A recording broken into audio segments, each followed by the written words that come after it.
बात कर रहे थे। तो चंदन मिश्रा जी से मैं सवाल लेना चाहूंगी। चंदन जी, क्या लग रहा है आपको ये जो ग्रैंड सेलिब्रेशन हो रहा है यहाँ पर, इसको देखकर क्या ऐसा लग रहा है कि इंडिया ब्लॉक के लिए झारखंड ने ऑक्सीजन देने का काम किया? चूंकि महाराष्ट्र में तो बुरी तरीके से इंडिया ब्लॉक जो है मतलब एक तरीके से अच्छा प्रदर्शन नहीं रहा और प्रचंड जीत के साथ यह इंडिया ब्लॉक झारखंड में जीता। बिल्कुल सही कहा आपने, एकदम ऑक्सीजन की ही बात है। और झारखंड से जो ऑक्सीजन यहाँ प्रवाहित हो रहा है वो अगर बिहार राज्य में भी जाना है, दिल्ली प्रदेश में भी जाना है जहाँ अगले साल चुनाव होने हैं। और मुझे लगता है कि हेमंत सोरेन ने कम से कम इंडिया ब्लॉक के लिए इतनी प्रतिष्ठा लाज रख ली कि ये लोग खुश हो लें, क्योंकि महाराष्ट्र की बुरी हार। और देखिए राहुल गांधी पहुंच गए हैं, जिसकी तस्वीर दिखा रहे हैं आपको। तो रांची पहुंच चुके हैं राहुल गांधी, जिनका इंतजार किया जा रहा था कि कब पहुंचेंगे। और इनके साथ देखिए मल्लिकार्जुन खड़गे भी पहुंच चुके हैं, कांग्रेस के राष्ट्रीय अध्यक्ष मल्लिकार्जुन खड़गे, उनके साथ राहुल गांधी। इन दोनों की मौजूदगी अब रांची में देखी जा रही है। इनका इंतजार किया जा रहा था। खुद इन लोगों से मुलाकात भी हेमंत सोरेन ने दिल्ली में जाकर की थी। हेमंत सोरेन, उनकी पत्नी कल्पना सोरेन, दोनों लोग गए थे दिल्ली और इनको इनवाइट किया था, इनको आमंत्रण दिया था जा करके, मिल करके, मुलाकात करके। तो तस्वीरें आप ये देख पा रहे हैं। सबसे पहले न्यूज़ 18 बिहार झारखंड आपको ये तस्वीरें दिखा रहा है। आज बहुत बड़ा सेलिब्रेशन, बहुत बड़ा कार्यक्रम, भव्य ऐतिहासिक कार्यक्रम झारखंड में होने जा रहा है, जिसमें मौजूदगी इनकी भी होगी। इनको भी आमंत्रण दिया गया था, वीवीआईपी गेस्ट के तौर पर इनको भी आमंत्रण मिला था। शुक्ला बिल्कुल। तो लोकसभा में नेता प्रतिपक्ष राहुल गांधी और मल्लिकार्जुन खड़गे, कांग्रेस के राष्ट्रीय अध्यक्ष, रांची पहुंच चुके हैं और बेसब्री से इन दोनों का ही इंतजार किया जा रहा था। वीवीआईपी गेस्ट में से एक, जिन्हें आमंत्रण देने के लिए हेमंत सोरेन खुद अपनी पत्नी कल्पना सोरेन के साथ दिल्ली गए थे और अब से कुछ देर के बाद मंच पर इन दोनों की मौजूदगी होगी। अभी एयरपोर्ट से ये निकल रहे हैं, देखना होगा क्या राहुल गांधी यहाँ पर कुछ कहते हैं, क्योंकि ये बड़ा दिन जरूर है इंडिया ब्लॉक के लिए। और जैसे हम लगातार आपको बता रहे हैं, 2 राज्यों में विधानसभा के चुनाव हुए, जिसमें महाराष्ट्र में शिकस्त मिली तो झारखंड में बड़ी जीत इंडिया ब्लॉक को मिली है। तो ऐसे में कॉन्फिडेंस जरूर बूस्टअप हुआ है राहुल गांधी का, मल्लिकार्जुन खड़गे का। और जैसे जैसे वीवीआईपी गेस्ट पहुंच रहे हैं, उनको रिसीव करने के लिए जो है यहाँ से दिग्गज नेता लोग भी पहुंच रहे हैं। तो देखिए राहुल गांधी और मल्लिकार्जुन खड़गे को लेने के लिए वहां पर महुआ बाजी पहुंची हुई थी और उनका जो है वेलकम किया गया झारखंड में। तो जाहिर तौर पर आज का दिन बेहद खास है, भव्य है आज का दिन। और एक तरीके से ये संदेश देने की कोशिश की गई, देश की राजधानी दिल्ली तक ये संदेश पहुंचाने की कोशिश की गई हेमंत सोरेन की तरफ से कि झारखंड को कोई इग्नोर नहीं कर सकता है। झारखंड ने जिस तरीके से जीत दर्ज की, इतना अच्छा प्रदर्शन रहा झारखंड में इंडिया ब्लॉक का, तो एक तरीके से ये भी दिखाने की कोशिश की गई है कि बहुत ज़्यादा जैसे इग्नोर नहीं कर सकते हैं झारखंड को, यहाँ पर अच्छा प्रदर्शन किया गया है। बिल्कुल। और ये तस्वीरें अपने आप में खास इसलिए भी क्योंकि इन सभी का इंतजार किया जा रहा था। और आपको बताएं, एयरपोर्ट से अब निकल रहे हैं राहुल गांधी और मल्लिकार्जुन खड़गे। एक तरफ मंच भी सज धज कर तैयार है, वहां भी जितने सत्ताधारी दल के जो विधायक हैं उनकी मौजूदगी है। अलग अलग राज्यों के मुख्यमंत्रियों को भी आमंत्रण दिया गया था, वो पहुंचे हुए हैं। साथ ही साथ सांस्कृतिक कार्यक्रम भी वहां पर जो आयोजित किए गए हैं वो हम आपको दिखा रहे हैं। 2 तस्वीरें आपके टीवी स्क्रीन पर हम आपको दिखा रहे हैं। पहली तस्वीर आप एयरपोर्ट से देख रहे थे, जहां से राहुल गांधी अब निकल चुके हैं। दूसरी तस्वीर मोरहाबादी मैदान की है, जहां जल जंगल जमीन वाले झारखंड की झलक फिर से देखने को मिल रही है। बड़े बड़े पोस्टर आप देख रहे हैं। मंच पर फिलहाल सत्ताधारी दल के जो विधायक हैं वो पहुंचे हुए हैं और अब वीवीआईपी गेस्ट भी पहुंच चुके हैं। ममता बनर्जी पहुंच चुकी हैं, अरविंद केजरीवाल पहुंच चुके हैं, अखिलेश यादव, तेजस्वी यादव की मौजूदगी मंच पर है।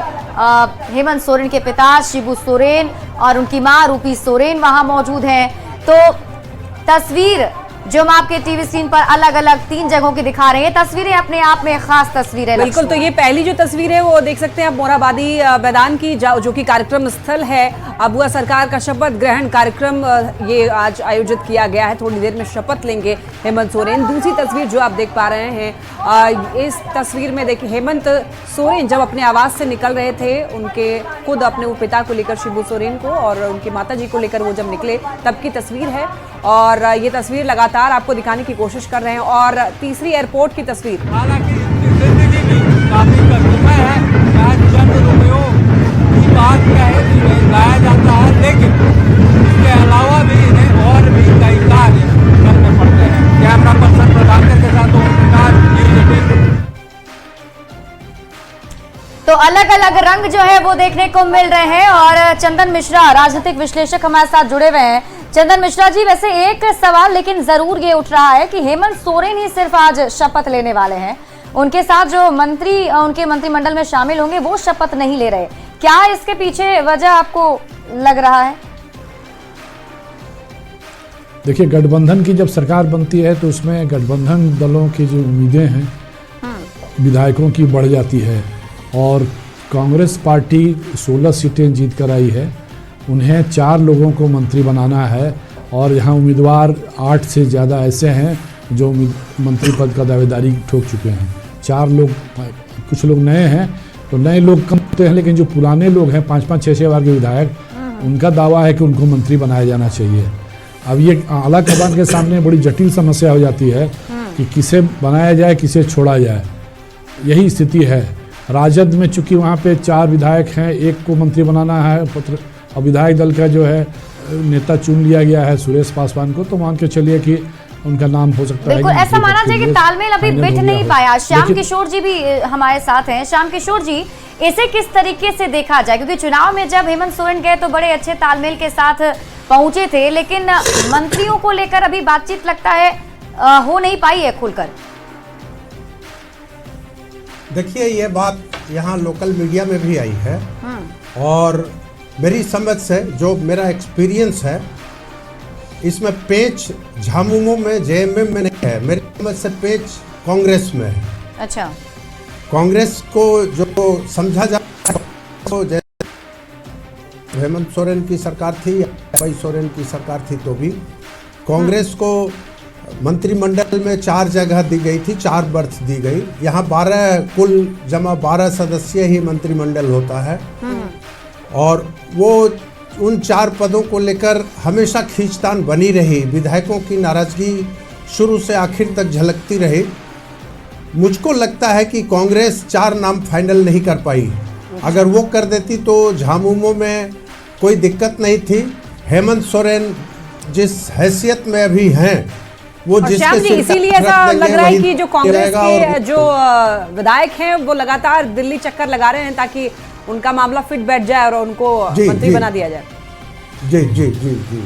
और एक चीज आपको गौर करनी होगी कि पिछली बार भी कांग्रेस के पास 5 महिला विधायक थी और इस बार 5 में से एक जीत के आई, ऐसे महिला विधायक थी।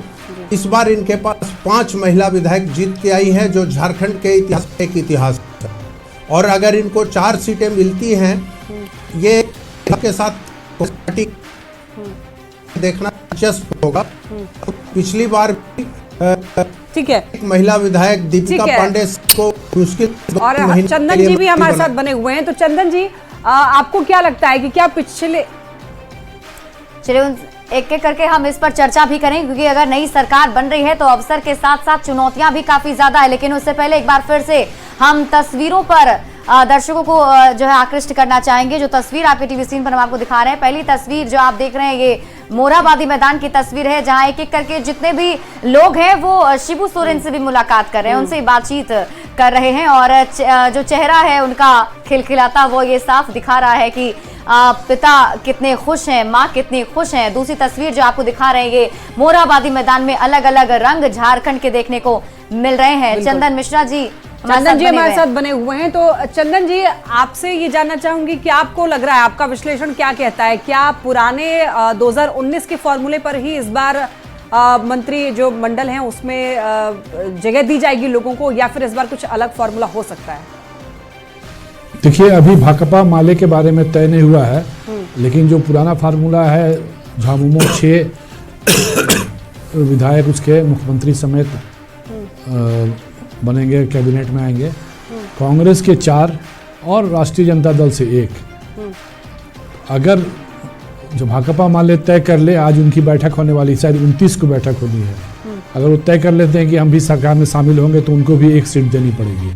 तो इसलिए फार्मूला पिछले वाला होगा कि नहीं अभी कहना मुश्किल है। इसलिए आज मुख्यमंत्री के रूप में सिर्फ हेमंत सोरेन शपथ ले रहे हैं। अगर ये फार्मूला सभी दलों का, जितने घटक दल हैं, फाइनल हो जाएगा तभी कैबिनेट का अंतिम स्वरूप सामने आएगा। तो क्या लेकिन अभी ये कहा जा मोटा मोटी सकता है कि सबसे अब ये अधिक- जो प्रक्रिया है वो विश्वास मत हासिल होने के बाद ही पूरा हो पाएगा? नहीं, विश्वास मत हासिल होने के पहले इनको हो सकता है कि पहले ही इनको पूरे नाम मिल जाए हेमंत सोरेन को सभी घटक दलों से, तो ये कैबिनेट का गठन कर लेंगे पूरा। और अगर नहीं मिल पाएगा तो विश्वास मत, देखिए विश्वास मत तो औपचारिकता भर है, क्योंकि सरकार को विश्वास मत तो पहले ही से, जिसके पास 56 सीटें हो 81 में, तो उसको विश्वास मत की समस्या नहीं है, कोई संकट नहीं है। लेकिन समस्या यही है कि कैबिनेट का फॉर्मेशन होना स्मूथली, और कांग्रेस के साथ सबसे बड़ी समस्या यही है कि वह किसे खुश रखे किसे नाराज रखे। कांग्रेस को 4 नाम तय करने में मुझे लगता है कि सबसे बड़ी तो यानी कि समस्या होगी, कांग्रेस और में वो 4 नाम खींचतान जो तय- है वो ऐसा देखने को मिल रहा है, रस्साकशी जो है लगातार बरकरार है। तो श्याम जी, मैं आपसे जानना बिल्कुल। चाहूंगी ये कि देखिए कांग्रेस में इस वक्त स्थिति ऐसी है कि कुछ क्या किसको क्या जिम्मेवारी दी जाए ये अभी फाइनल नहीं हो पाया है, और इसी रेस में जो है कुछ लोग दिल्ली के चक्कर भी लगा रहे हैं आलाकमान के पास में, लेकिन कुछ ऐसे नाम भी हैं जिनके बारे में ये कहा जा रहा है कि वो नहीं दिल्ली जा रहे हैं, जैसे कि दीपिका पांडे जी है और इरफान अंसारी, रामेश्वर उरांव, ये लोग नहीं गए। तो क्या इन लोग के बारे में क्या कहा जाए? क्या ये लोग समझ गए हैं कि इनको मिलेगा इस बार भी जिम्मेवारी? देखिए, ये लोग पिछली सरकार में भी मंत्री रहे जी। हैं, और जो परिस्थितियां हैं उसमें अंदाज किया जा सकता है कि शायद इन लोगों को बर्थ मिल जाए, लेकिन 4 ही जगह हैं, तो अगर 3 का आपने नाम लिया तो संकट एक पे है ना, बाकी तो पर नहीं है। अगर है तो वो घोषित किया जाना चाहिए था। अब भी जो आप पूछ रही थी कि विश्वास मत हासिल करने के लिए, अगर विश्वास मत हासिल करना होगा तो इनको एक संसदीय कार्य मंत्री भी तो चाहिए। तो वो अभी इसलिए विश्वास मत हासिल करने के पहले कैबिनेट का पूरा न सही अधूरा स्वरूप तो आ ही जाएगा। हाँ। और आप देखी होंगी कि इसके पिछली सरकारों में जब एनडीए की गवर्नमेंट थी 2014-2019 के बीच, तो भी 12 की जगह 11 सदस्यीय ही कैबिनेट थी। फिर हेमंत सोरेन आए तो भी फुल फ्लेजेड इनके पास बहुमत तो था ही, लेकिन लंबे अरसे तक ये 11 सदस्यीय मंत्रिपरिषद ही चलाते रहे। लेकिन श्याम ये जी, हम देखना लोग होगा कि इस बार- कांग्रेस में पेच की बात तो कर रहे हैं, लेकिन अभी तक विधायक दल का नेता कौन होगा इस पर भी कुछ फैसला नहीं हुआ है। हाँ, अभी तक नहीं हुआ है, तो मेरे ख्याल से 1-2 दिनों में ये हो जाना चाहिए, इसलिए कि ये एक संवैधानिक प्रक्रिया है, उसके बगैर कुछ काम होएगा नहीं। तो मेरी समझ है कि 1-2 दिन में हो जाना चाहिए, और इसलिए कि अब इनको विश्वास मत करना होगा। और दूसरी बात की एक और चीज़ देखनी होगी, एक तो विश्वास मत है, और दूसरी बात की संवैधानिक व्यवस्था के तहत साल भर में 3 बार हाउस बुलाना होता है, और वो दिसंबर में किया जाता है सामान्यतः। तो या तो विश्वास मत वाले में ही उसकी भी प्रक्रिया पूरी की जाएगी, या फिर अलग से बुलाएंगे, ये देखना ज्यादा दिलचस्प ठीक है। अलग अलग रोल सबका जो होगा वो भी देखना दिलचस्प होगा, किसको कौन सा मंत्रालय दिया जाता है। चंदन जी, अगर हम ये समझें, कल्पना सोरेन की बात नहीं हो रही है, क्योंकि कल्पना सोरेन जो स्टार प्रचारक रही और ऐसा माना जा रहा है जो बड़ी जीत मिली है उसके पीछे उनकी भी मेहनत रही है, क्या वो भी अलग रोल में दिख सकती है या उन्हें दूर रखा ही जाएगा? क्या लगता है? देखिए, मुझे लगता है हेमंत अभी उनको फिलहाल अपनी कैबिनेट में नहीं लाना चाहेंगे, उनकी भूमिका कुछ अलग तय करेंगे। और कल्पना सोरेन स्टार प्रचारक हैं, अभी पार्टी की प्रमुख नेता बन रही हैं। अगर ऑर्गेनाइजेशनल सेटअप नया तैयार करें हेमंत सोरेन, तो उसमें उनकी एक जगह बनेगी और बनाई जाएगी, और फिलहाल संगठन का काम उन्हें सौंपा जा सकता है। लेकिन अभी ये हेमंत सोरेन के ही मन में बात होगी। उनके भाई लेकिन वो बसंत सरकार सोरेन में भी शामिल दावेदार पिछली बार भी बनाए जा रहे थे, पिछली बार भी कहा जा रहा था कि उन्हें भी इसमें जगह जो है वो मिलेगी। इस बार क्या लगता है, कोई अलग रोल उनको भी मिल सकता है? नहीं, हेमंत बसंत सोरेन को पिछली बार जो दोबारा चंपई सोरेन की जी। सरकार बनी तो उसमें शामिल किया गया था, है ना।